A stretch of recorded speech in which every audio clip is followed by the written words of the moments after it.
everyone, this is Kiela Camille Agusar Toledo. Welcome back to my YouTube channel. So for today's video, dadalhin ko kayo sa Bacolod.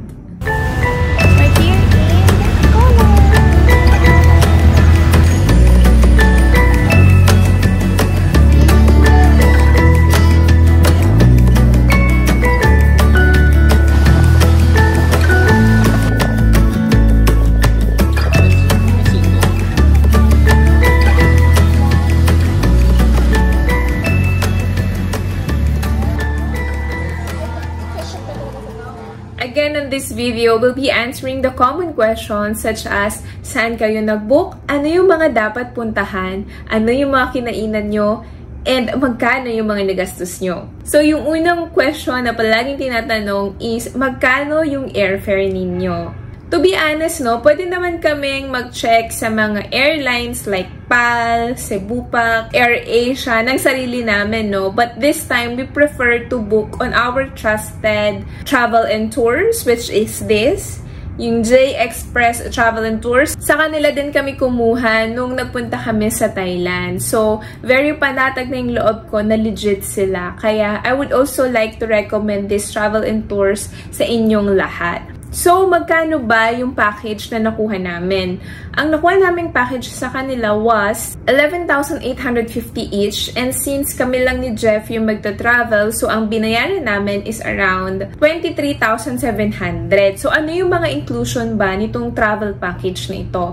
First is, of course, yung round-trip airfare from Manila to Bacolod. And then, yung aming hotel accommodation for 4 days and 3 nights. And ang pinili namin na hotel accommodation was yung Seda. Ang Seda kasi is very known na talaga for its maayos na service. Since dito sa Manila, meron tayong Seda. Sa Nuvali, if you're familiar, meron din tayong Seda dyan. So, nung makita ko yung option na Seda, yun na talaga agad yung pinili ko. Kasi ako yung type of traveler na gusto ko, yung hotel na pagstayan namin is very comfortable ako. Parang, after nung mga sobrang nakakapagod na mga activities, gusto ko pag uwi ko ng hotel is very relaxing na. So, that's why Seda. Pero, syempre, iba-iba pa rin tayo. Meron yung mas prefer na low budget or mas cheaper na hotel dahil para sa kanila, tutulugan lang naman nila. So, yun. Depende yun, of course, sa preference nyo. And for this travel package, yung travel insurance is not yet included. So, we recommend you guys to get travel insurance para if ever, kung ano man yung mangyari sa inyo during the travel is at least insured kayo. So, balik tayo, no, dun sa hotel. Kunwari, hindi mo trip yung Seda kasi medyo namamahalan ka. Ano ba yung ibang hotels na pwede kong ma-recommend sa'yo? First is itong L. Fisher Hotel. Hindi ko alam if I'm pronouncing it correctly, pero mas cheaper siya compared to Seda. Si Seda kasi ranges from 5 to 6K, no? Pero meron na siyang buffet breakfast na kasama naman. And dito kay L. Fisher Hotel, nag-range siya around 3 to 4K. So, mas cheaper siya. And okay din yung facilities nila. Meron silang swimming pool. And I believe meron din silang gymnasium. So, papakita ko na lang siguro dito yung pictures ng hotel para meron kayong reference. Another hotel na you can consider if you are really on a tight budget is yung Go Hotels. Go Hotels, very common naman na yan sa different places, no? I think meron silang 1.5 na hotel. So, yan. If gusto nyo na magstay kayo sa mga ganong types of hotel, then you might want to consider Go Hotel. Pwede rin kayong mag-try ng Airbnb. So, if you have an Airbnb app in your phone, marami din doon ng mga condominium na nagpaparent. So, yung mga ranges is 1,000 plus up to 2K. Just make sure na kapag yung Airbnb yung pinili nyo, malapit siya sa Lacson Street or dun sa municipal ng Bacolod. So, papakita ko naman dito sa video kung ano yung itsura nun para may reference din kayo. Kasi, yung sa Seda Hotel, ma-share ko lang sa inyo, very near talaga siya dun sa Capital Lagoon along Lacson Street. So, kapag malapit ka kasi dun, malapit ka na sa Ayala Malls, sa SM Bacolod. Kaya gusto ko rin yung Seda kasi walking distance din yung mga common places na pwede mong puntahan dun sa Bacolod, like Bacolod Inasal na Manukan. Pwede mo siyang lakarin if talagang ikaw yung type of person na mas gusto mo lakad and everything. Pwede kapag sa Seda Hotel ka nakabook or dun sa mga nearby hotels kasi nilalakad lang talaga siya. Pero, okay din yung Seda kasi madali lang yung public transport doon. So, paglabas mo lang ng Seda Hotel, meron na mga dumadaan doon na jeep, mga parang bus. So, yung mga jeep dito, hindi na yung kagaya ng jeep dito sa Manila or other provinces. So, nandito na yung, I'm not sure kung anong tawag doon. Basta yung aircon na siya na parang minibus. Ganun na yung mga style ng jeepney sa Bacolod. Tapos, meron din mga tricycle na malapit din doon sa Seda if mas prefer mo yung tricycle. So, for me, parang perfect talaga yung Seda Hotel if you are looking for very relaxing hotel. And sulit na hotel. Kasi, nga pala, yun din, malapit din siya dun sa mga pasalubong area like yung Bongbongs and Mersey. Meron din ako nakitang hotel, kung hindi nyo type yung Seda, ito medyo, rin to pricey din. Gusto nyo i-consider or kung gusto nyo yung medyo mas malaking room and very bagong hotel, yung Stone Hills. Yung Stone Hills, nagre-range siya around 6K and up. Pero sobrang ganda naman talaga niya. I think bagong hotel lang to. Ipapakita ko na lang din dito yung itsura. Mas malaki yung room niya compared dun sa inistayan namin sa Seda na Deluxe King Room Bed. Pero okay lang kasi masarap naman yung food sa Seda. Ipapakita ko rin sa inyo dito kung ano-ano ba yung mga foods na kinain namin sa Seda nung nag-breakfast kami. Marami namang choices doon. Merong mga Filipino food like yung mga tuyo, yung mga steamed okra, steamed eggplant, yan. Tapos meron din doon yung mga common na kilalang pagkain sa kanila. Meron silang bulalo, meron silang yogurt. Ayun. So, makikita nyo dito sa video kung ano yung itsura ng mga foods sa Seda. So, next question, saan kayo nagpunta and magkano yung nagastos nyo? So, share ko dito sa video na to yung naging itinerary namin. From Manila to Bacolod on day 1 to day 4 hanggang sa makabalik kami sa Manila, no? Para may idea kayo. So, yung day 1, nag-grab kami ng husband ko kasi we're currently living here in Mandaluyong. So, nag-grab kami papunta sa Naiya. So, that cost us 420 pesos. So, yung flight namin is, tinoon namin na madaling araw.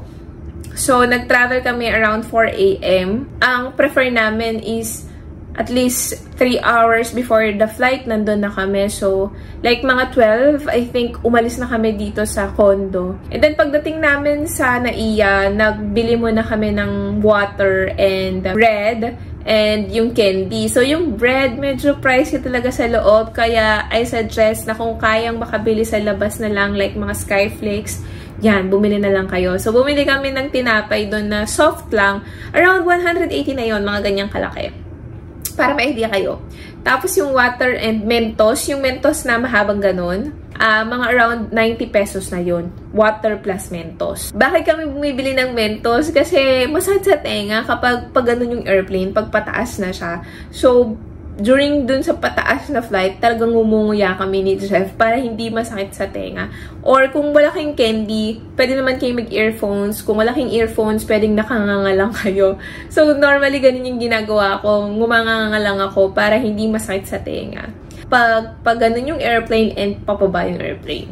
Tapos, nung nandun na kami sa Bacolod, nag-arrive kami siguro dun mga 5:30, ganyan. Medyo wala pang liwanag nun, madilim pa rin. Dapat, ang plano namin was to book a Grab, kasi meron naman talagang Grab sa Bacolod. Kaya lang, when we were trying, wala talaga kaming mabook. So, sabi namin, sige, ano na lang tayo, van na lang tayo. Kasi, dun sa paglabas nyo ng Bacolod, meron dun na mga tindahan, ganyan, na pwede kayong mag-take ng breakfast kung nagugutom kayo. And meron din doon mga sakayan, mga taxi, may nag-o-offer doon ng taxi. Meron din naman mga van. So, we prefer na van na lang yung sakyan namin. So, each person is 200 pesos. Since dalawa kami, 400 siya pumatak. So, that's from Sipalay Airport up to our hotel na, which is Seda. So, that's 200. And then, ang nakakagulat kasi, so, dito kasi sa Manila, diba, kahit maaga, maraming bukas na coffee shop. So, sa Bacolod, nakalimutan natin, province nga pala siya. So, wala masyadong bukas na coffee shop. Ang coffee shop nila, normally, is yung mga nasa loob ng malls. Tapos, meron din naman na mga nasa bahay-bahay, ganyan. Pero, hindi pa talaga sila open. Siguro kasi nakarating kami doon, mga 7 AM, ganyan. So, medyo close pa talaga yung mga stores doon. Ang nakita lang namin na pwede namin kainan was McDo, Jollibee, yung mga common na fast food. So, kumain kami ng breakfast sa McDo and that cost us around 255 pesos. Tapos, after nun, we've decided na yung unang visit namin sa Bacolod was yung St. Sebastian Church. So, very near lang din siya sa Seta. Pwede siyang lakarin. Pero, mas pinili naming sumakay na lang dun sa aircon na parang minibus nga nila. And, ang pamasahe namin dun was 15 pesos each. So, since dalawa kami, 30 pesos yun. So, pagdating namin dun sa San Sebastian Church, yan, nag-pray lang kami doon. Tapos, we've decided na bumalik na sa Seda. So, from the San Sebastian Church, papuntang Seda, nag-tricycle na lang kami. May mga tricycle kasi doon nearby. So, mga 50 pesos yung binayad namin doon. Then, after noon, nag-rest muna kami sa, parang on our day 1, since wala talaga kaming tulog, more on resting lang kami ni Jepoy and meeting our financial advisor na nandun. So, that is one of the reason why nasa Bacolod kami was to visit her. And then, parang side, na lang yung gala-gala namin that time. So, yun. So, pumunta muna kami sa Seda and then after namin pumunta sa Seda, nagpahinga, pumunta na kami dun sa, Manukan Country. Basta parang ganun yung pangalan. Papakita ko na lang dito. Ang pinili namin kainan is yung Aidas. Yung Aidas kasi, siya yung pinakakilala. Very matagal na siya dun sa area. And masarap talaga siya. So, try nyo yung Aidas. Merong madami doon actually. Yung iba nag-offer ng only rice. Pero as per dun sa financial advisor namin, siya yung nagsabi na Aidas talaga yung marirecommend niya. Kasi nga, masarap talaga yung Bacolod inasal nila. Hindi siya tuyot, very juicy. And talagang mapaparami ka ng kain. Marami din dong ibang option. Hindi lang, of course, chicken na inasal. Meron din dun yung mga isaw, mga ganon. Umorder si Jeff nun. Pero, hindi ko na siya tinikman. Yung na lang, chicken inasal na lang. So, yung mga in-order namin dun, nakagastos kami dun ng 450. Pero madami na yon. May rice na kami dun. May tag-isang chicken na kami dun. Umorder pa siya nung 2 isaw. And then, may soft drinks na kami dun kasama. Nung pumunta kami from Seda to Manukan, ang sinakyan na namin is yung hindi aircon na jeep. Ang bayad namin doon was 11 pesos each. So, in total, taka 22 pesos kami. So, kung yung hindi aircon is 11 and yung aircon is 15 pesos, konti lang yung difference nila, no? So, kung init na init ka na, go for the aircon. Kasi konti lang naman yung difference nila. Pero kung gusto mo ng fresh na hangin, then go dun sa no aircon na 11 pesos. Tapos, after nun, ang kinainan naman namin ng dinner is yung Roji's. Hindi ko alam kung ganun siya i-pronounce, pero napakaganda rin ng place na yon. Hindi ko na ma-share sa inyo kung magkano yung nagastos namin na pamasahe from Seda to Roji's kasi meron na kami sasakyan na dala dito, which is yung sa friend ng financial advisor namin. Hi Lex, if you're watching. Thank you for making sundo of us. Wow, konyo yarn. Ayun, for driving us from Seda and to other places in Bacolod. Nag-dinner kami sa Roji's. Papakita ko na lang dito kung anong itsura niya.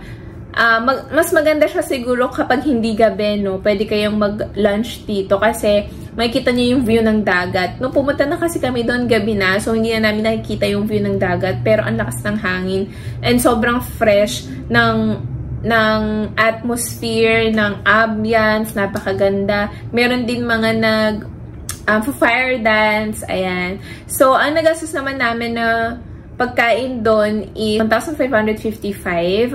Ang dami na namin in-order doon. Ang sarap ng sinigang nila. Hindi ko alam kung anong isda yun. Nakalimutan ko na. Ilalagay ko na lang dito. Tatanong ko kay Jepoy kung anong isda yun. Pero sobrang sarap. Ang dami kong nakain.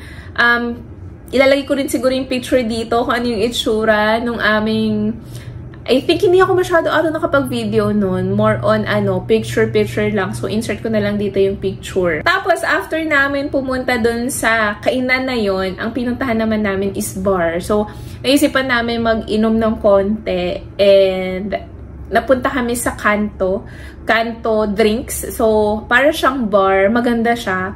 Masarap din yung kanilang Amaretto Sour.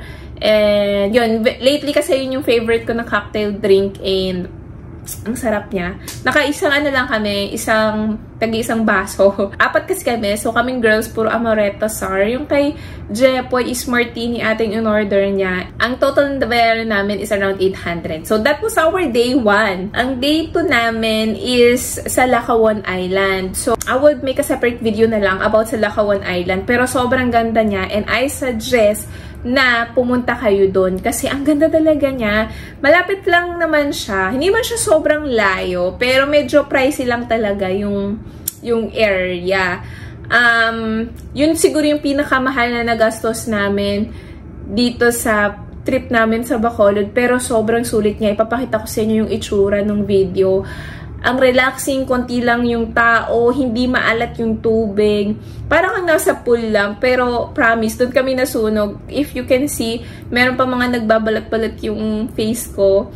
Though naka-sunscreen ako noon, pero yan, konti lang naman yung pagbabalat ko. Unlike kay Jepoy na sobrang patitenga niya nagbabalat. Yun, basta maganda sa Lacawan Island. I really recommend na pumunta kayo doon. Pwede din kayong mag-overnight doon, kaya lang medyo pricey na. So, ang ginawa namin, day tour na lang kami doon. Pero sulit naman yung day tour. And then, on our day 3, ang pinuntahan naman namin is yung The Ruins, Bacolod. Ang The Ruins, kilalang yan na tourist spot dito sa Bacolod kasi sobrang ganda niya.